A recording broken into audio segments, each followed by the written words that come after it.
gaari intaas bisa ka hartay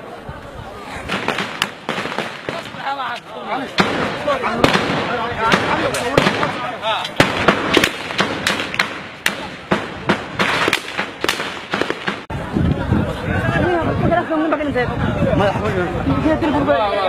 يا برسلوا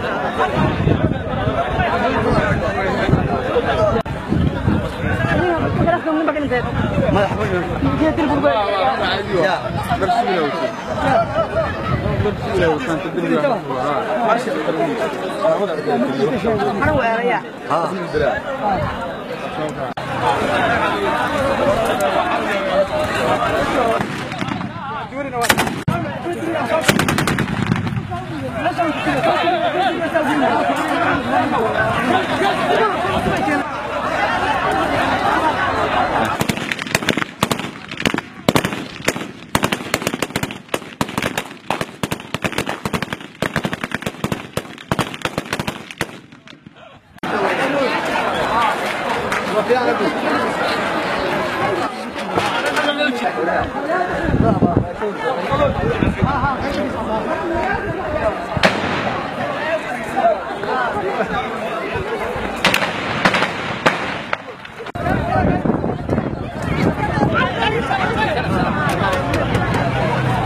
waxaa halkan ka dhacay saakay